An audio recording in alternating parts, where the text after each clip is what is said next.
नमस्कार मित्रों।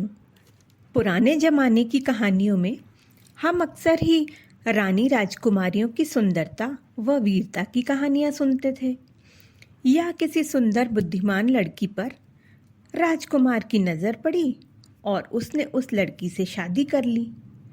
पर आम नारियों का क्या? कईयों को तो यह खुद भी नहीं पता होता था कि उनमें क्या गुण है या वह कितनी सुंदर है। उनका तो सारा जीवन चूल्हे चौके व घूंघट में ही गुजर जाता। ऐसे ही भारी मेहनत व जिम्मेदारियों से घिरी दादी को उनके गुणों के बारे में किसने बताया? चलिए सुनते हैं आज इस कहानी में, जिसका नाम है दादी रूपमती। और हाँ दोस्तों, अगर आपने अभी तक मेरा चैनल सब्सक्राइब नहीं किया तो सब्सक्राइब करिए और लाइक व शेयर भी कीजिए। आइए शुरू करें। एक दिन हम बड़े छोटे सब बच्चों ने दादी से कहा, दादी आप हमें अक्सर परियों की, मेहनती लोगों की, राजा रानियों की अनेक कहानियाँ सुनाती हो, पर आज हमें आपके जीवन की कोई कहानी सुनना है। दादी बोली, अरे नहीं बच्चों, मेरी कोई कहानी नहीं है। बच्चे बोले, नहीं दादी, आज तो हमें आपके जीवन की ही कोई कहानी सुनना है। तब दादी बोली, ठीक है, तो सुनो। मैं बहुत छोटी थी, लगभग 8-9 साल की, तभी मेरा ब्याह हो गया था। उन दिनों लड़कियों का ब्याह बचपन में ही हो जाता था और उसके बाद दादी और माँ की सीखों का दौर शुरू हो जाता, और वो तब तक चलता रहता जब तक लड़कियां 13-14 साल की नहीं हो जाती। मैं भी जब 13-14 साल की हुई तब ससुराल से संदेश आया कि बहू का गौना करवाने आ रहे हैं थोड़े दिनों में। सब तैयारियां हुई, गौना हुआ। गौने में नए कपड़े, मिठाइयाँ, गहने मिले। मैं बहुत खुश हुई कि ससुराल से इतना सारा सामान मेरे लिए आया है। ससुराल तो बहुत अच्छा ही होता होगा। दादी और माँ यूं ही ससुराल का नाम लेकर डराती रहती हैं। और मैं खुशी खुशी ससुराल आ गई, और कुछ ही दिन में समझ में आ गया कि लड़कियां ससुराल के नाम से इतना रोती क्यों हैं। ससुराल में सास व पति की डांट मार के साथ कब पहली बार माँ बन गई, समझ ही नहीं आया। फिर एक के बाद एक 10 बच्चों को जन्म दिया। उन दिनों स्वास्थ्य सुविधाओं के अभाव में 5 ही बच्चे बच पाए। 5 बच्चों की परवरिश, बड़ों की देखभाल, कुएं से पानी लाना, खाना बनाना, कपड़े बर्तन, घर बनाते वक्त मजदूरों के साथ काम करना और घर को गोबर से लीपना पोतना, ये सब करते करते वक्त कहाँ बीतता चला जा रहा था, पता ही नहीं चला। भारी मेहनत करते करते मैं भी परिपक्व व मजबूत होते जा रही थी। पर हाँ, एक बात जो शुरू से थी कि सर से घूंघट कभी नहीं हटा। समय बीतते बीतते बड़ी बेटी बिट्टो भी 14-15 साल की हो गई। अब उसके लिए भी लड़के देखे जाने लगे, और 16 की होते होते बिट्टो का भी ब्याह हो गया। अच्छा घर परिवार और योग्य दामाद पाकर सब बहुत खुश थे।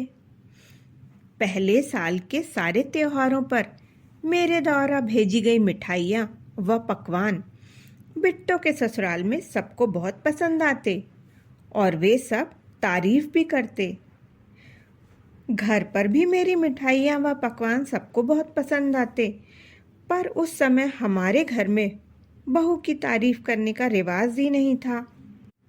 समधी जी स्वभाव के बहुत हंसमुख व मिलनसार व्यक्ति थे, पर उस समय की परंपरा के अनुसार मैंने कभी उनसे बात ही नहीं की। हाँ, समधन से मेरी बहुत अच्छी मित्रता थी।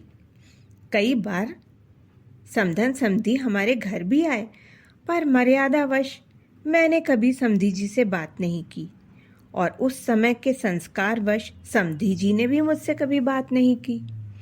पर बातों बातों में समधन जी ने एक बार समधी जी को बताया कि बहू की माँ जितनी अच्छी मिठाइयाँ व पकवान बनाती है उतनी ही स्वभाव की भी अच्छी हैं और बहुत सुंदर भी हैं। बस समधी जी ने फिर हंसी ठिठोली में कह दिया कि अच्छा तो कभी दिखाओ बहू की माँ का चेहरा। समधन ने भी हंसते हुए कह दिया कि कभी मौका मिला तो जरूर दिखाऊंगी मेरी सहेली और बिट्टो की माँ का चेहरा। और जल्दी ही मौका भी मिल गया। साल 1.5 साल बीतते बीतते बिट्टो भी माँ बन गई। सब बहुत खुश हुए और कुछ दिन बाद बिट्टो और बच्चे को देखने गए। बिट्टो के ससुराल में सबने हमारा खूब स्वागत किया। सबने हमारा बहुत ध्यान भी रखा। फिर समधन जी बोली, बिट्टो की माँ, आप कुछ दिन रुको अपने बिट्टो के पास, उसे भी अच्छा लगेगा। मन तो मेरा भी था, पर संकोचवश मैं कुछ कह नहीं पा रही थी। फिर जब समधन जी ने कहा तो मेरा रुकना तय हो गया। मैं वहाँ रुक गई और बाकी सब लोग घर वापस आ गए। एक दिन समधन ने कहा, चलो बिट्टो की माँ, अंदर बहुत गर्मी है, हम बाहर आंगन में खुली हवा में बैठते हैं। मैं और समधन जी बाहर आ गए। बातें करते करते समधन बोली, यहाँ कोई नहीं है, आप अपना घूंघट हटा लो। सचमुच उस दिन बहुत गर्मी थी। मैंने सर पे से घूंघट हटा लिया। बातें करते करते अचानक मेरी नज़र बगीचे में गई। वहाँ कोई कुर्सी पर बैठकर अखबार पढ़ रहा था। मैं समझ गई कि समधी जी ही होंगे। मैंने तुरंत शर्माकर घूंघट ओढ़ लिया। यह देखकर समधी जी को हंसी आ गई। उनको हंसता देखकर मैं आश्चर्य में पड़ गई। तब वह बोली, अरे आप घबराइए मत, ये तो एक हंसी ठिठोली थी। मैंने आपके समधी जी को कहा था कि बहू की माँ का चेहरा आपको दिखाऊंगी कभी। समधन की बात सुनकर एक पल मुझे बहुत गुस्सा आया। वह भी मेरा चेहरा देखकर समझ गई। बोली, आपको बुरा लगा हो तो मैं माफ़ी चाहती हूँ। मैं कुछ न बोल पाई, बस मुस्कुरा दी।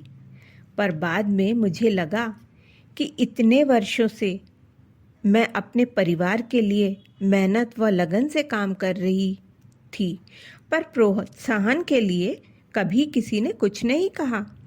पर आज समधी समधन ने मुझे अपने गुणों व सुंदरता का एहसास दिलाया है। मेरी तरह कितनी ही अलग अलग गुणों वाली सुंदर नारियां होंगी, पर उनके गुण घर गृहस्थी व 4 दीवारों में ही रह जाते हैं।